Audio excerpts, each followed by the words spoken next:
Shalom everyone, welcome back to my weekly videos on various aspects of Judaism, the Torah portion of the week. I hope you enjoy them. This week's Torah portion is the portion of Tazria, which refers to the giving birth. When a woman gives birth, either to a boy or a girl, Isha Zara Zera, when she gives birth to a child, what the various requirements are, the various implications of it are, the various rituals involved in it are. So it talks about giving birth to a boy or for a girl. We know that the beginning of the Torah, it talks about the mitzvah of pru urvu, of be fruitful and multiply. That the mitzvah of having children, how important it is. Many years ago, there was a movement underway, and it's still to a certain degree underway today, called the Zero Population Growth Movement, ZPG they called it, where people felt that the world is too overcrowded, there's not enough resources to feed everybody in this world of ours, and people should have fewer children. Well, the Chinese took it to a very great extent, to extreme extent for that matter, with their one-child policy, where you could only have one child per household. And that was for many, many years. And other communities, especially Europe, took it very seriously as well. And they had very few children. They encouraged people to have fewer children. I remember when I would tell people that we have many, many children, they would say, why are you doing that? You're not helping the planet very, very much by having so many children.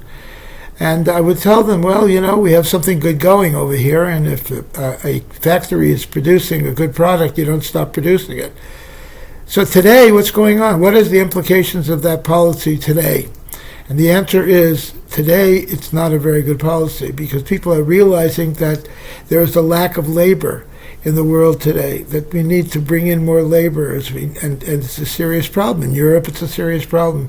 And in China, it's such a serious problem that they got rid of much of that policy, and they're allowing people to have, under more limited circumstances, but they're allowing people to have more than one child. Well, years ago, when this ZPG movement was underway, the Leider'S Rabbi spoke about it. And oddly enough, while everyone was touting its accolades, the Rebbe was very much against it. The Rebbe said that people should have more children, not just Jews, especially Jews after the Holocaust, where we lost so many of our people to the Nazis. But now, everyone should have more children. The world needs more children. The majority of the world is actually uninhabited. And there's plenty of resources to go around as long as we manage them properly.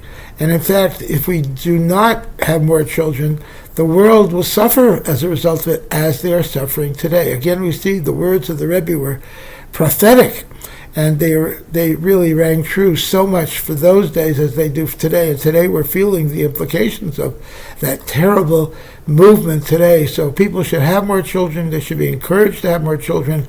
I remember when I was a child growing up in Toronto, my parents used to get each month a baby bonus check, because Canada, where I'm from, Canada wanted to encourage people to have more children. Canada was a huge country, and it had very few people. I think at the time it only had about 20 million people, fewer than California today.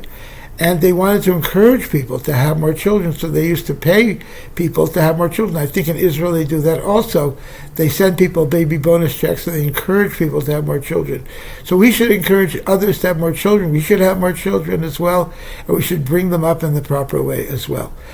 Well, the holiday of Passover is coming up very soon, in a few weeks, and we're getting very excited for it. We are preparing for beautiful seders at the shul.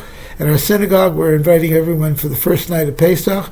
You can make your reservation at chabaduc.org and look up our Passover website there, and you can reserve for the seders, as many people as you want. We're having a beautifully catered Pesach seder, which I will personally be running the seder. And also you can sell your chumetz, which is very important as well. To sell your chumetz, no Jew is permitted to eat or consume or sell or even own chametz, which is leavened products. So the custom is to sell it to a non-Jew through the rabbi who does it for you. Go online to ChabadUC.org where it's a sale of chametz, and we'll be happy to sell your chametz for you as well. So I want to wish you all a very happy Pesach. If anyone has any questions about Pesach, you can always give us a call, or you can look online at our website, and it has everything you needed to know about Passover. Shalom, everyone, and have a very good Shabbos. Candle lighting in San Diego is at 6:59 p.m. Shalom.